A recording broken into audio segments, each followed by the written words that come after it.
Hello students, आज हम 10th standard की सेकंड पोइट्री स्टडी करने वाले हैं।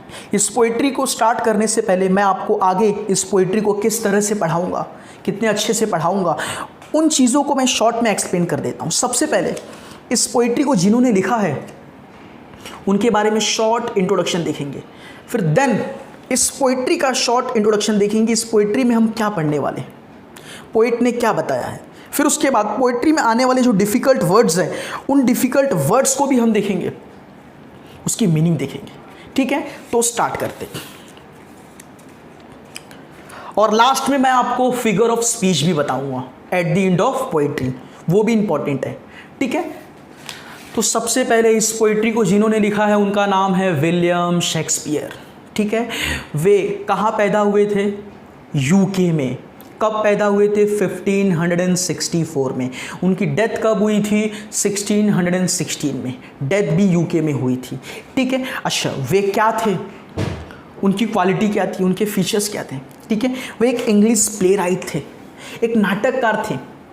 ठीक है, वो एक पोएट भी थे, कवि भी थे, एक एक्टर भी थे और वर्ल्ड्स ग्रेटेस्ट ड्रामेटिस्ट और दुनिया के सबसे बड़े नाटककार थे। बहुत नाटक लिखा उन्होंने। जो स्टेज पे परफॉर्मेंस होता है तो वो एक नाटक होता है, तो उसको एक लिखने वाला होता है, तो वो थे वो। And often called England's national poet, और इंग्लैंड में, यूके में इन्हें इंग्लैंड का नेशनल पोएट भी कहा जाता है। तो ये इनकी फीचर्स और इंट्रोडक्शन है। ठीक है, और एक चीज़ और कि ये बहुत टैलेंटेड, बहुत ही टैलेंटेड, एक्सपीरियंस्ड और फेमस पोएट थे। फेमस पोएट थे, ड्रामेटिस्ट थे, फेमस थे काफ़ी। ठीक है, और इन्होंने हर तरह की पोइट्री लिखी, चाहे वो इंस्पिरेशनल हो, चाहे वो फनी हो, चाहे वो रोमांटिक हो। किसी भी पोएम को छोड़ा नहीं, किसी भी नाटक को छोड़ा नहीं, हर तरह के नाटक और पोएम को इन्होंने लिखा। ठीक है, तो ये था उनका इंट्रोडक्शन। अब आते हैं जो हम पोइट्री स्टडी करने वाले हैं उसके बारे में देखते हैं। अच्छा, जब कोई इंसान पैदा होता है और जब मरता है तो उसके बीच में उसका एक ड्यूरेशन ऑफ लाइफ होता है, जिसे लाइफ स्पैन कहते हैं। अच्छा, उस लाइफ स्पैन को पोएट ने यहाँ पे 7 स्टेजेस, 7 एजेस में डिवाइड किया है। और ईच स्टेज में, हर एक स्टेज में जो एक इंसान होता है, एक ह्यूमन बीइंग होता है, किस तरह की बिहेव करता है, किस तरह की बिहेव करता है, उसकी क्या क्वालिटी होती है हर एक स्टेज में, उसके क्या फीचर्स होते हैं हर एक स्टेज में, उन सभी फीचर्स, क्वालिटीज़ और बिहेवियर को बहुत ही बेहतरीन ढंग से विलियम शेक्सपियर ने एक्सप्लेन किया है। बहुत मस्त। ठीक है, तो देखते हैं वो 7 स्टेजेस क्या है। सबसे पहले जब कोई इंसान पैदा होता है तो एक इन्फेंट होता है जो क्राइंग करता है, रोता रहता है। फिर सेकेंड स्टेज में एक स्कूल बॉय बन जाता है जो नाटक करता है, कंप्लेन करता है, स्कूल नहीं जाना, आनाकानी करता है। फिर थर्ड स्टेज में वो एक लवर बन जाता है, उसकी लाइफ में कोई प्रेमी होता है या फिर कोई प्रेमिका होती है। फिर एक बियर्डेड सोल्जर बन जाता है फोर्थ स्टेज में। फोर्थ स्टेज में एक बियर्डेड सोल्जर बन जाता है जिसकी एक दाढ़ी होती है, प्रॉपर कटिंग दाढ़ी होती है। फिर फिफ्थ स्टेज में एक वाइज जस्टिस बन जाता है, क्या सही है क्या गलत है उसका डिफरेंस उसे समझ में आता है। वो लोगों को लेक्चर देने लगता है, समझाने लगता है, लाइफ के बारे में बताने लगता है। फिर सिक्स्थ स्टेज में एन ओल्ड मैन, बुजुर्ग बन जाता है। फिर लास्ट स्टेज में और बुजुर्ग बन जाता है, और जब और बुजुर्ग बन जाता है तो फिर से उसका सेकंड चाइल्डहुड आ जाता है। तो ये मैंने 7 स्टेजेस एक्सप्लेन किए। इन 7 स्टेजेस के बारे में हम पढ़ने वाले हैं। ठीक है, अब आते हैं बहुत इंपॉर्टेंट, ये मीनिंग देख लेते हैं। अगर आपने ये मीनिंग को रीड किया, इसको अंडरस्टैंड किया, ठीक है, और अंडरस्टैंड करने के बाद अगर आप आगे की वीडियो देखते हो तो आपको वीडियो बहुत बेहतरीन ढंग से समझ में आएगा। ठीक है, इस मीनिंग को मैं बहुत अच्छे से एक्सप्लेन करता हूँ। ठीक है, ये मीनिंग क्या है? ठीक है, सबसे पहले और ध्यान देना, ये जो मीनिंग है एज पर दी पोयम है, एज पर दी डिक्शनरी नहीं है, एज पर दी पोयम है। इस पोइट्री के अंदर पोएट ने प्लेयर्स को क्या डिस्क्राइब किया है? Actor. Entrances means what? Birth. Exits means what? Death. Mewling means what? Crying of a baby, एक बच्चा जो रोता है। Puking means what? वॉमिटिंग, उल्टी करना। स्प्यू, उल्टी करना, उल्टी करता है, वो पानी पीता है, दूध पीता है, उल्टी कर देता है। फिर सैचल, सैचल यानी स्कूल बैग। वाइनिंग बॉय मतलब कंप्लेनिंग बॉय, कंप्लेन करता है। क्रिपिंग यानी वॉकिंग ग्रेजुअली, वो धीरे धीरे चलता है।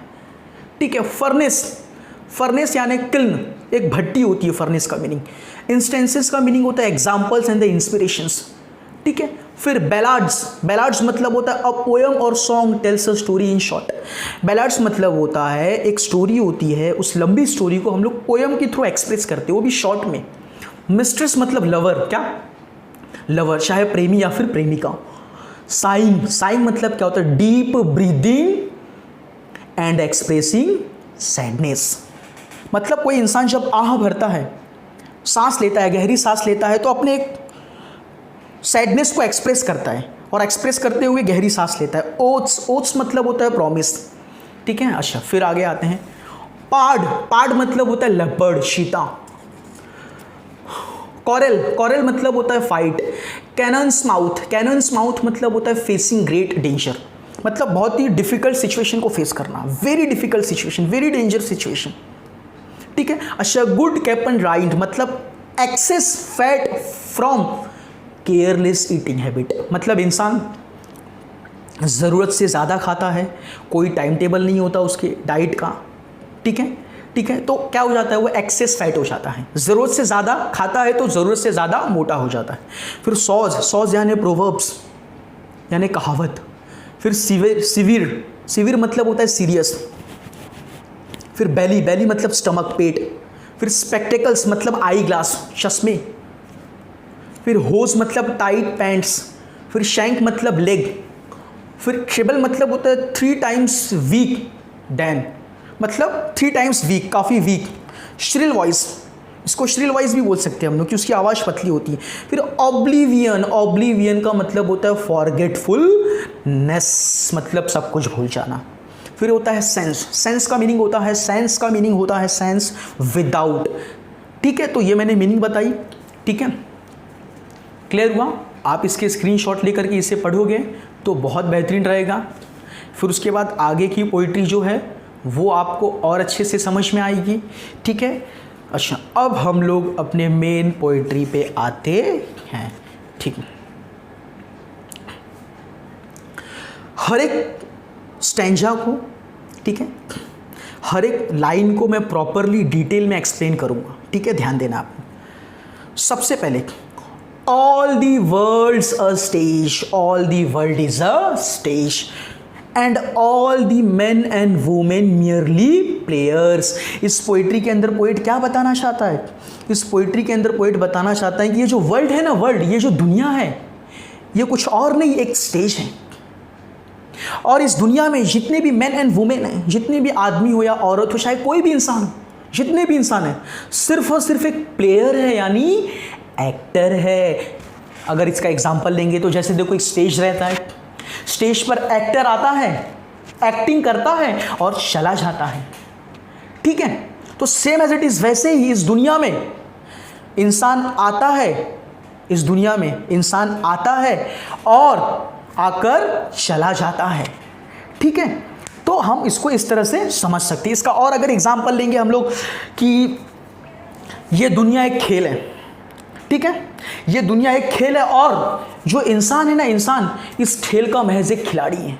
जब वो पैदा होता है तो इस खेल में एंट्री करता है, और जब पैदा होता है तो इस खेल में एंट्री करता है और अपने खेल दिखाता रहता है। खेल दिखाता रहता है मतलब क्या, अपने रोल प्ले करता है, और एट द एंड जब वो मरता है तो उस खेल से बाहर हो जाता है। तो हम इसको इस तरह से समझ सकते हैं, ठीक है, कि all the world is a stage and all the men and women merely players, वो सिर्फ प्लेयर है, एक्टर है, ठीक है। अच्छा, आगे आते हैं third line. They have their exits and their entrances, मतलब हर एक इंसान का एग्जिट्स और एंट्रेंसेस होता है। एग्जिट मतलब कोई भी इंसान जब पैदा होता है और जब मरता है। तो यहाँ पे पोएट ये कहना चाहता है कि हर एक इंसान ना एक साथ पैदा होता है ना एक साथ मरता है। हर कोई अपने अपने समय में पैदा होता है और हर कोई अपने अपने समय में मर के चला जाता है। और अगर इसको और अच्छे से समझने की कोशिश करेंगे तो यहाँ पर पोएट ये कहना चाहता है कि इंसान कब पैदा होगा और कब मरेगा, ये सब चीज़ें प्री डिसाइडेड है, प्री डिसाइडेड है। इसीलिए यहाँ पे बोला है they have their exits and their entrances. हर कोई इंसान ना एक साथ पैदा होता है ना एक साथ मरता है, सबका अपना अपना समय होता है, सब अपने अपने समय में पैदा होते हैं और अपने अपने समय में मर जाते हैं। कोई भी एक साथ पैदा और मरता कोई भी एक साथ ना पैदा होता है और कोई भी एक साथ ना मरता है, ठीक है। तो ये मैंने बताया। अच्छा आगे, and one man in his time plays many parts, और एक आदमी अपनी ज़िंदगी में बहुत सारे रोल प्ले करता है, और जो रोल प्ले करता है हिज एक्ट्स बीइंग 7 एजेस, और जो रोल प्ले करता है उसके कितने एजेस होते हैं? 7 एजेस होते हैं, ठीक है। यहाँ पे आपको एक चीज़ और समझना है। फॉर एग्जांपल एक टीचर है, टीचिंग कर रहा है, तो मैं टीचिंग का रोल प्ले कर रहा हूँ।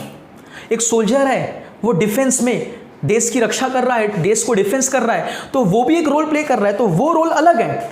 टीचर जाकर के सोल्जर नहीं बन सकता, सोल्जर टीचर नहीं बन सकता, तो वो रोल अलग है। लेकिन यहाँ पर जो पोएट है उस रोल की बात कर रहा है, जो रोल दुनिया का हर एक इंसान निभाता है। हर एक इंसान को उस रोल को प्ले करना पड़ता है, जो मैंने अभी हर एक इंसान को उस रोल को प्ले करना पड़ता है। और वो जो रोल है कितने पार्ट्स में डिवाइड है? 7 पार्ट्स में डिवाइड है। तो उस रोल की बात कर रहे हैं, ठीक है। तो आते हैं, सबसे पहले देखते हैं कि उस रोल में सबसे पहला स्टेज कौन सा है। सबसे पहला स्टेज है एट फर्स्ट द इन्फेंट, मतलब जब वो पैदा होता है, एक छोटा सा बच्चा, एक शिशु होता है, उसकी एज क्या होती है? टिल 2 ईयर्स, मतलब बर्थ टू 2 ईयर्स, यहाँ पे मैंने लिखा है, ठीक है, आप देख सकते हैं। तो जब वो पैदा होता है तो क्या होता है उसके साथ, कैसा बिहेव करता है, क्या फीचर्स होते हैं उसकी? Mewling and puking in the nurses arms. Mewling मतलब क्या होता है? म्यूलिंग मतलब वो रोता है। म्यूलिंग मतलब क्या होता है? वो रोता है। और प्यूकिंग मीन्स व्हाट? उल्टी करता है, ठीक है। इन द नर्सेस आर्म्स, चाहे नर्स ले लो या फिर मदर ले लो, वो नर्स की बाहों में या फिर मदर की बाहों में गोद में बैठकर दूध पीता है, पानी पीता है, और बार बार रोता है, और जब दूध और पानी पीता है तो बार बार उसकी उल्टियाँ कर देता है, आपने देखा होगा। तो इसीलिए बोला है mewling and puking in the nurses arms, ठीक है। तो ये एक क्वालिटी होती है एक इन्फेंट की, ठीक है। अच्छा आगे आते, ये तो था फर्स्ट स्टेज। अब आते सेकेंड स्टेज। सेकेंड स्टेज में क्या होता है? फिर सेकेंड स्टेज में वो क्या बन जाता है? एक स्कूल बॉय, यहाँ पे लिखा है and then the whining school boy, फिर वो एक वाइनिंग स्कूल बॉय बन जाता है। Whining school boy, whining school boy means what? वो स्कूल जाता है लेकिन वो आनाकानी करता है, कंप्लेन करता है, वो रोता रहता है, ठीक है। तो and then the whining school boy with his satchel and shining morning face creeping like snail unwillingly to school, मतलब क्या कहने जा रहा है?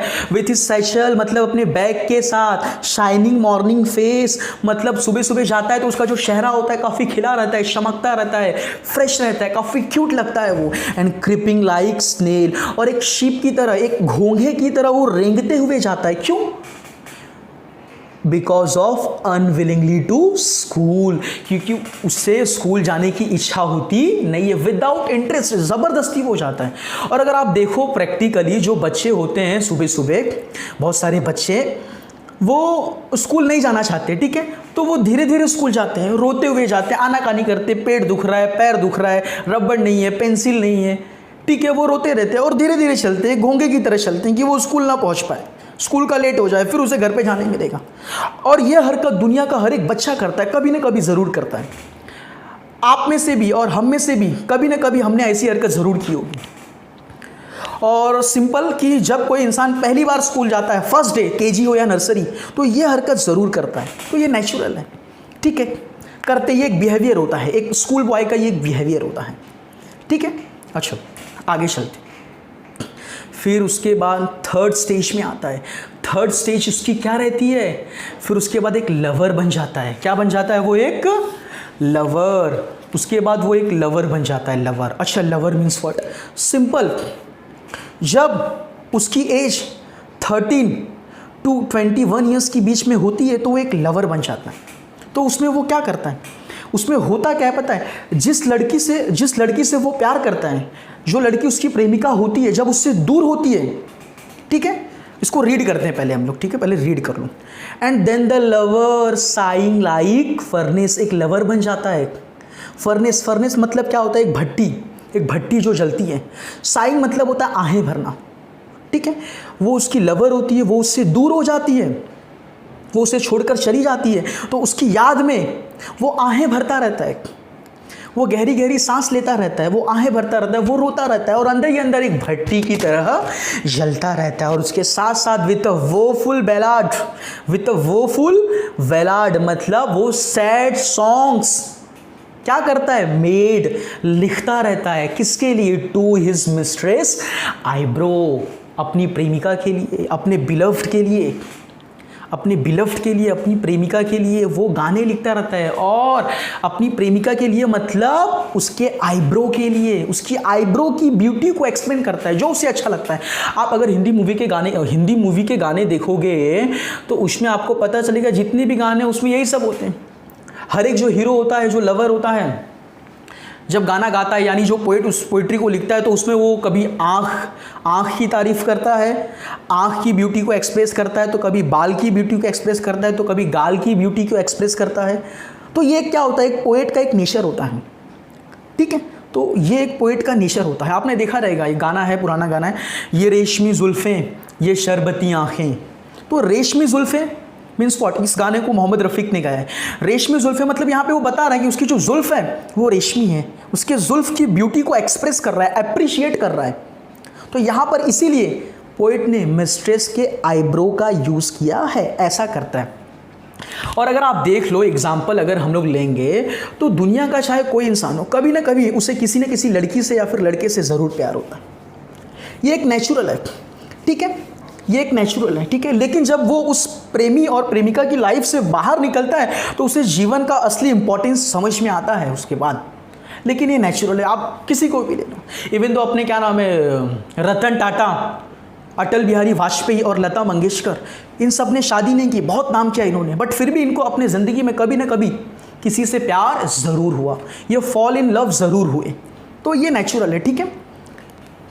अच्छा, तो ये था थर्ड स्टेज, 13 to 21 ईयर्स। अच्छा, फिर उसके बाद आगे बढ़ता है, ज़िंदगी तो चलने का नाम है, ज़िंदगी चलती रहती है।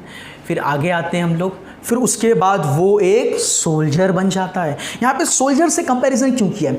क्योंकि सोल्जर की कुछ क्वालिटीज़ एक कॉमन पीपल में भी नज़र आती है, इसीलिए यहाँ पर सोल्जर से कंपैरिजन किया है। जैसे सोल्जर अपने देश को, अपनी कंट्री को डिफेंड करने के लिए कुछ भी करने के लिए तैयार हो जाता है, मरने के लिए तैयार हो जाता है और मरता भी है बेचारा, मार्टर्ड होता है, वो शहीद होता है, ठीक है। तो सेम एज इट इज़ कुछ क्वालिटी यहाँ पे कॉमन पीपल में भी है, ठीक है। अच्छा, जब वो सोल्जर होता है उसकी एज 21 to 45 ईयर्स के बीच में होती है। 21 से ऊपर वो स्टार्ट होता है full of strange oaths. Oaths मतलब क्या होता है, promises. Full of strange oaths, वो प्रॉमिस करता है, बड़ी बड़ी बातें करता है कि मैं ये करूँगा, मैं वो बनूंगा, मैं ये करके दिखा दूंगा, वो जोश दिखाता है, ठीक है। उसके अंदर उसके अंदर एंथुजियास्टिक होता है, एंथुजियाज्म होता है उसके अंदर, वो एक एंथुजियास्टिक पर्सन होता है, ठीक है। And bearded like the part, और जो उसकी दाढ़ी होती है, दाढ़ी वो एक चीते की तरह होती है। तो इस तरह से एक यंग बंदे को, जब किसी बंदे की सिचुएशन यंग में आती है, जब वो यंग होता है, तो इस तरह से पोएट ने एक्सप्लेन किया। और उसके आगे जीलस इन ऑनर, जब वो देखता है किसी सक्सेसफुल पर्सन को लोग इज्जत दे रहे हैं, लोग रिस्पेक्ट कर रहे हैं, उसकी जय जयकार कर रहे हैं, क्योंकि उसने मेहनत किया तो उसकी तो रिस्पेक्ट होगी। तो उस रिस्पेक्ट को देखकर, सक्सेसफुल पर्सन की रिस्पेक्ट को देखकर इंसान को कहीं ना कहीं जलन होती है, उससे जलन होती है, ठीक है। Sudden and quick in quarrel, और हमेशा छोटी छोटी बात पे वो झगड़ा करने लगता है, वो भड़क जाता है, उसको गुस्सा आता है। ये सब क्वालिटीज़ हैं उसकी जब वो 21 to 45 ईयर्स के बीच में होता है। And seeking the bubble reputation, मैंने बताया जब किसी सक्सेसफुल पर्सन को देखता है तो उसे जलन महसूस होती है, वो चाहता है लोग उसकी भी रिस्पेक्ट करें जैसे उस सक्सेसफुल पर्सन की रिस्पेक्ट कर रहे हैं। वो चाहता है कि ऑन द स्पॉट उसकी भी रिस्पेक्ट हो, वो जल्द से जल्द वो रिस्पेक्ट चाहता है, रेपुटेशन बनाना चाहता है, एक इंस्टेंट इमेज, इंस्टेंट रेपुटेशन वो मार्केट में बनाना चाहता है। इसीलिए उसके लिए वो क्या करता है, even in the cannons mouth, तो एक इंस्टेंट इमेज के लिए, एक इंस्टेंट रेपुटेशन के लिए वो तोप के मुंह के आगे भी खड़ा होने के लिए रेडी हो जाता है, मतलब लाइफ में किसी भी सिचुएशन को फेस करने के लिए वो रेडी हो जाता है, चाहे कुछ भी करने के लिए वो रेडी हो जाता है, इतना जोश होता है उसके। ठीक है, तो ऐसा होता है। काम तो भाई तुम जब करोगे, मेहनत करोगे, एफर्ट करोगे, तभी तुम्हारा परमानेंट इमेज बनेगा। तुम सोचोगे इंस्टेंट तुम्हें इमेज मिले, उसके लिए आप कुछ भी करने के लिए तैयार हो जाओगे, जो चीज़ करने की ज़रूरत नहीं है। तो इसे मूर्खता नहीं कहेंगे तो और क्या कहेंगे? तो इस तरह की हरकत वो करता है। ठीक है, क्लियर हुआ? ठीक है, फिर आगे आते हैं। एंड देन द जस्टिस, फिर उसके बाद एक जस्टिस बन जाता है। जस्टिस मतलब क्या? जस्टिस मतलब क्या? वो फैसला करता है, वो डिसीजन करता है कि क्या सही है क्या गलत है, उसके बारे में वो निर्णय लेता है। क्यों? क्योंकि उसको अपने लाइफ में इतना एक्सपीरियंस हो जाता है, उससे अपने लाइफ में इतना एक्सपीरियंस हो जाता है कि क्या सही है क्या गलत है, उसमें फ़र्क उसे समझ में आने लगता है। ठीक है, उसके अंदर नॉलेज होता है। ठीक है, अच्छा आगे देखते। In fair round belly with good capon lined. अच्छा, विथ गुड कैपन लाइंड मतलब फेयर राउंड बेली, मतलब उसके जो पेट होते हैं वो गोल हो जाते एकदम राउंड अप में। And with good capon lined मतलब वो खाने पीने में इतनी लापरवाही करता है, ओवर ईट करता है, ज़रूरत से ज़्यादा खाता है, या फिर लापरवाही करता है, कोई टाइम टेबल नहीं होता है खाने का, हेल्थ पे ध्यान नहीं देता है, तो फिर उसके जो पेट होते हैं वो क्या हो जाते हैं? आगे निकल जाते हैं, एकदम ठीक ठाक एकदम राउंड पेट आगे निकलते हैं उसके। फिर आगे विथ आईज सीवर मतलब जो उसकी आँखें होती है वो काफ़ी सीरियस होती है, उसकी आँखों के अंदर एक अनुभव नज़र आता है, एक एक्सपीरियंस दिखता है। उसकी आँखों को देख के ही लगता है उसकी लाइफ की समरी क्या है, उसके जीवन का सार क्या है, ये चीज़ सिर्फ उसकी आंखों को देख के पता चलता है। इतना एक्सपीरियंस, इतना नॉलेज होता है उसको, सही गलत का फ़र्क उसे समझ में आता है। And beard of a formal cut, और उसकी जो दाढ़ी होती है वो एक फॉर्मल कट की तरह होती है। Then full of wise saws, full of wise saws मतलब बुद्धिमान होता है, और उसकी ज़ुबान पर हमेशा कहावत होती है। कभी भी किसको कोई मोटिवेशनल इंस्पिरेशनल लेक्चर देना है, किसी ने कुछ गलत किया तो कहावत देता रहता है, हमेशा कहावत। ठीक है, कर भला तो हो भला, ऐसे कहावत वगैरह वो देता रहता है सामने वाले को मोटिवेट करने के लिए। क्यों?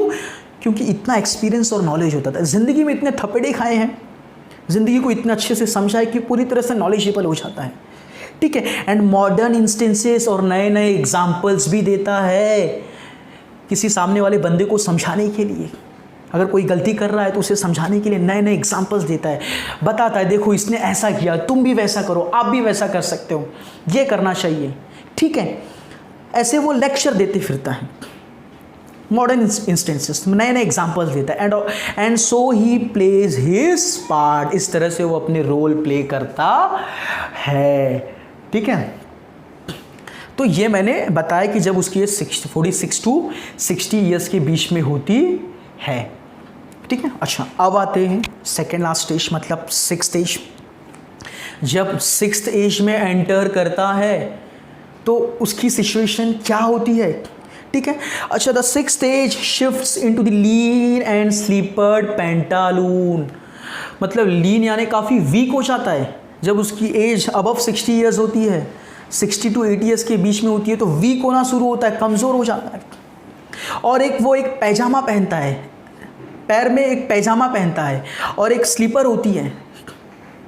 ठीक है, and slippered pantaloon with spectacles on nose and pouch on side, मतलब उसकी आंखों में चश्मा होता है और वो चश्मा नाक पर लटकता है। क्यों चश्मा पहनता है? क्योंकि उसकी जो नज़र होती है वो कमज़ोर हो जाती है, वीक हो जाती है। एंड पाउच ऑन साइड, और अपने जेब में साइड में बगल में एक पाउच रखता है, और उस पाउच में क्या होता है? टोबैको होता है या फिर कुछ पैसे होते हैं उसके खर्चे पाने के लिए। और उसके साथ साथ हिज यूथफुल होस, अपनी जवानी में जिस पैंट को वो पहनता था, जो टाइट पैंट पहनता था, उसे बचा के रखता है। वेल सेव्ड लिखा है, अ वर्ल्ड टू वाइड, और आज जब उस पैंट को वो पहनता है तो उसे काफ़ी चौड़ा होता है, काफ़ी ढीला होता है, काफ़ी लूज होता है। लिखा है world too wide for his shrunk shank, for his shrunk shank. Shank मतलब क्या होता है? शैंक मतलब होता है लेग, और जब अपने पैर में उस पैंट को वो पहनता है तो काफ़ी पतली होती है। शैंक मतलब होता है लेग, और उस लेग में जब पैंट को पहनता है तो काफ़ी पतली होती है। And his big manly voice, और उसकी जो बड़ी आवाज़, एक जो मर्द की तरह की जो उसकी आवाज़ रहती है, जो वॉइस रहती है, वो turning again toward childish treble, वापस एक बच्चे की आवाज़ में कन्वर्ट हो जाती है। और treble means what? 3 times weak, मैंने बताया 3 टाइम्स वीक, और 3 गुना और कमज़ोर हो जाती है उसकी वॉइस, काफ़ी पतली होती है। जो वो बोलता है वो समझ में नहीं आता लोगों को, ठीक है। और जब बोलता है then pipes and whistles in his sound, जब वो बोलता है तो ऐसा लगता है कि कोई पाइप बज रहा है या फिर सीटी बज रहा होता है। ऐसा जब एज उसकी बढ़ती है किसी इंसान की, तो बोलते हैं ना सेंसेस होते हैं, जो 5 सेंसेस होते हैं, वो सेंसेस उसके काम करने बंद कर देते हैं, वो काफ़ी वीक हो जाते हैं। उसके देखने की एबिलिटी, सुनने की एबिलिटी, टेस्ट करने की एबिलिटी, उसकी मेमोरीज, हर एक चीज़ उसकी वीक हो जाती है। आप एग्जाम्पल ले लो, जैसे अटल बिहारी वाजपेयी, उनकी एज हुई थी 90 ईयर्स के बाद उनकी डेथ हुई थी आफ्टर 90 ईयर्स। तो फिर जब वो एकदम 80 ईयर्स के ऊपर हो गए थे, 85 ईयर्स के जब ऊपर हो गए थे, तो काफ़ी वीक हो गए थे, काफ़ी कमज़ोर हो गए थे। वो न बोल पाते थे, न चल पाते थे, न सुन पाते थे। इवन तो उनको जब भारत रत्न दिया गया former prime minister Atal Bihari Vajpayee, तब भी वो सुध बुध को खो बैठे थे कि उनको भारत रत्न दिया जा रहा है कि क्या किया जा रहा है उनके साथ। वो भी चीज़ वो उतने अच्छे से नहीं समझ पा रहे थे, क्योंकि पूरी तरह से सुध बुध वो खो बैठे थे, ठीक है। तो ये था सेकेंड लास्ट स्टेज। फिर आता है last stage, last scene of all, at the end उसके साथ क्या होता है? Last scene of all that ends, जो अंतिम सीन है उसका, वो क्या होता है? अंतिम स्टेज वो क्या होता है? खत्म होता है, ठीक है। और वो क्या है? Above 80 years. अच्छा देखते हैं, last scene of all that ends this strange eventful history, मतलब जो उसकी हिस्ट्री है, इंसिडेंट से भरी हुई उसकी हिस्ट्री, बचपन से लेके अब तक उसके साथ जितने भी इंसिडेंट हुए, वो सब क्या होता है? फिनिश हो जाता है। वो सब इंसिडेंट क्या हो जाता है? वो फिनिश हो जाता है।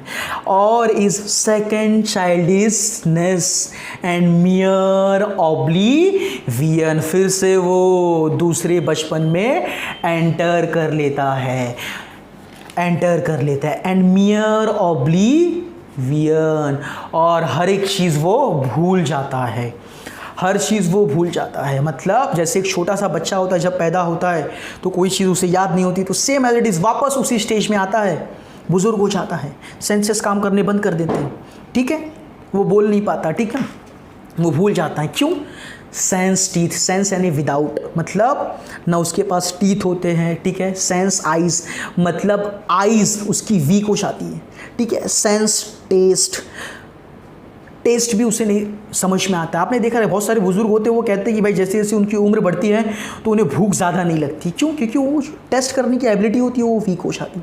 फिर सेंस एवरीथिंग, फिर सब कुछ क्या हो जाता है? फिनिश हो जाता है और ख़त्म हो जाता है, ठीक है। तो ये मैंने आपको पोइट्री का मीनिंग एक्सप्लेन किया अच्छे से। अब हम एट द एंड देखते हैं कि इसके अंदर जो फिगर ऑफ स्पीच है उसको हम लोग देखते हैं। तो अब आते हैं फिगर ऑफ स्पीच। अच्छा, पहला sentence, all the world's a stage, यहाँ पर पोएट ने वर्ल्ड का कंपैरिजन स्टेज से किया है। और इस सेंटेंस में न तो लाइक का यूज़ है, न तो एस का यूज़ है, न तो सो का। तो जब भी लाइक, सो और एस का यूज़ नहीं होता है, फिर भी हम कंपैरिजन करते हैं, तो उसे हम कहते हैं इनडायरेक्ट कंपैरिजन, और उस इनडायरेक्ट कंपैरिजन को कहा जाता है मेटाफॉर, ठीक है। सेकेंड वाला देखते हैं, and all the man and women merely players. यहाँ पे क्या कह रहा है पोएट कि जो मैन और वुमेन हैं सिर्फ और सिर्फ एक प्लेयर्स हैं। तो यहाँ पर भी मैन और वुमेन का कंपैरिजन किससे कर रहा है? प्लेयर से कर रहा है। कैसा कर रहा है? Indirectly, like, so and S का यूज नहीं कर रहा है, तो इसलिए इसे भी कहेंगे मेटाफॉर।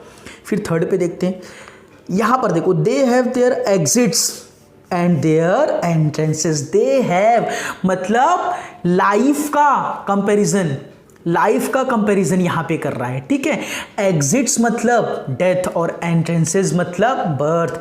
तो बर्थ का कंपैरिजन एंट्रेंसेस से और डेथ का कंपैरिजन एग्जिट से कर रहा है, इसीलिए इसे क्या कहेंगे, मेटाफोर। यहाँ पे बर्थ और डेथ वर्ड डिस्क्राइब्ड नहीं है, बट फिर भी कहीं ना कहीं कंपैरिजन कर रहा है वो, ठीक है, इसीलिए इसे बोलेंगे मेटाफोर। ये है इनडायरेक्ट कंपैरिजन। फिर आते हैं and one man in his time plays many parts. तो सबसे पहले ये एलिटरेशन है, क्यों, इसमें ईच न्यू वर्ड का फर्स्ट लेटर क्या है, रिपीट है, एम और एम। तो एलिटरेशन किसे कहते हैं, अगर हर एक नए वर्ड का पहला लेटर अगर सेम है तो उसे एलिटरेशन कहते हैं, अगर लेटर सेम होगा, ठीक है। अच्छा, ये इन्वर्जन भी है, कैसे, देखो, one man in his time plays many parts, मतलब एक इंसान अपनी ज़िंदगी में बहुत सारे रोल प्ले करता है। तो सबसे पहले आपको इन्वर्जन का मतलब समझना है कि इन्वर्जन का मतलब क्या होता है। देखो, इन्वर्जन का मतलब ये होता है कि एक सेंटेंस होता है, सेंटेंस का अपना एक ग्रामेटिकल ऑर्डर होता है, एक ग्रामेटिकल उसका अपना क्या होता है, ऑर्डर। तो पोएट क्या करता है पता, उस ग्रामेटिकल ऑर्डर को फॉलो नहीं करता।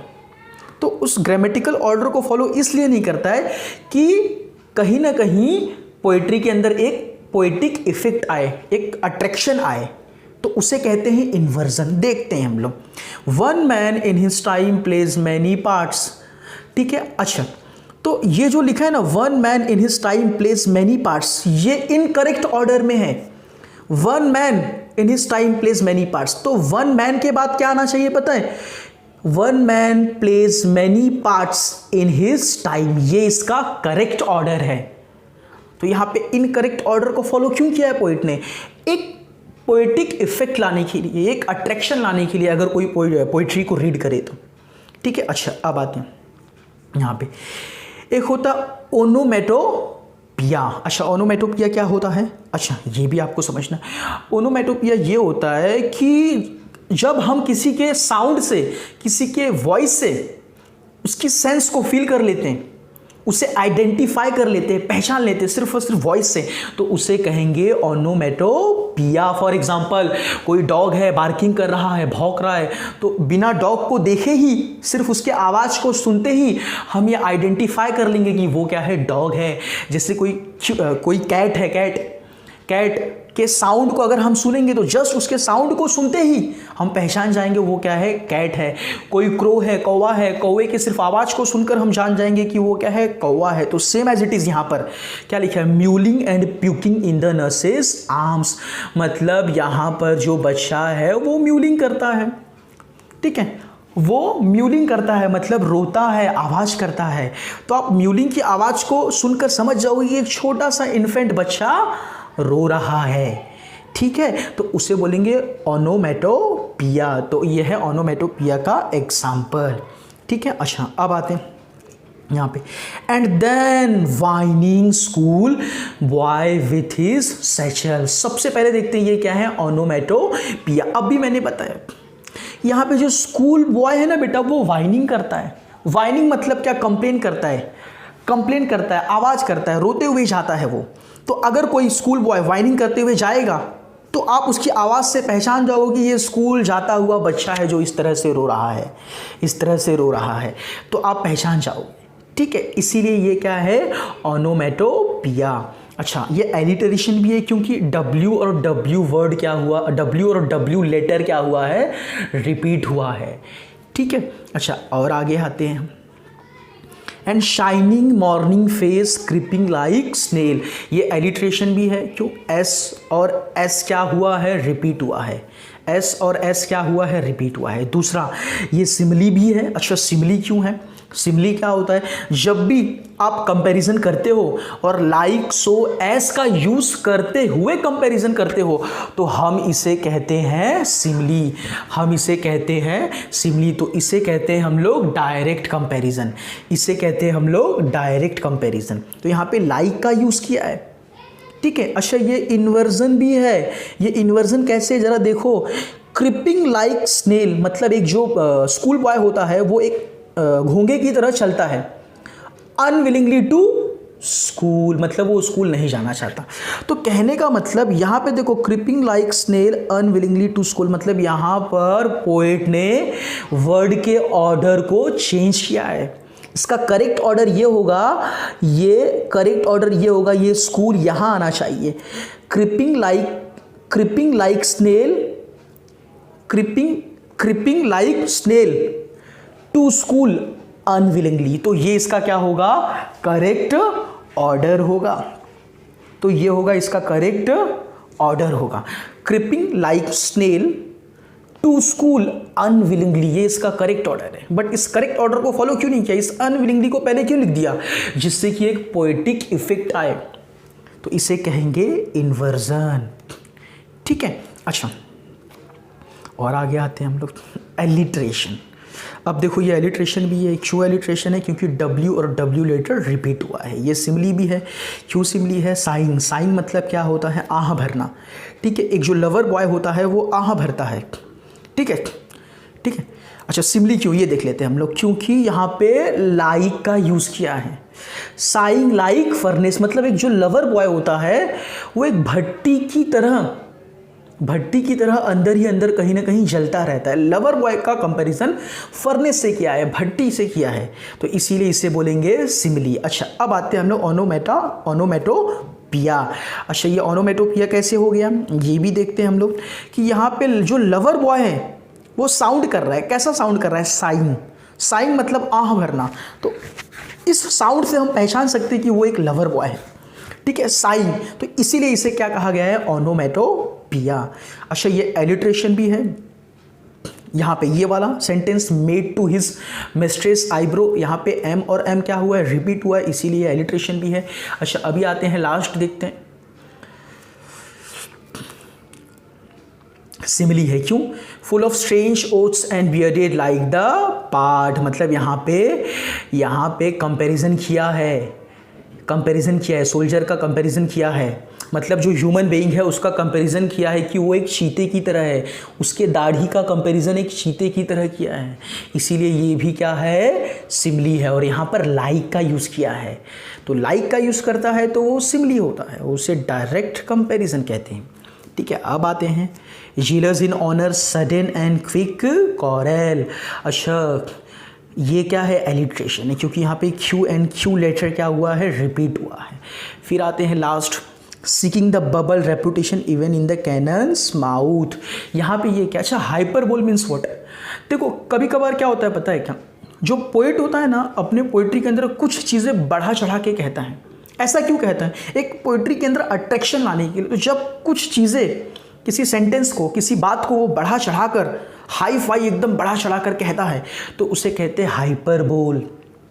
तो यहाँ पे कह रहा है ना कि जो बंदा होता है, जो इंसान होता है, वो क्या करता है पता है क्या, अपने रेपुटेशन के लिए, अपने इमेज के लिए, एक इंस्टेंट इमेज के लिए एक मौत के मुंह के सामने भी खड़ा हो जाता है।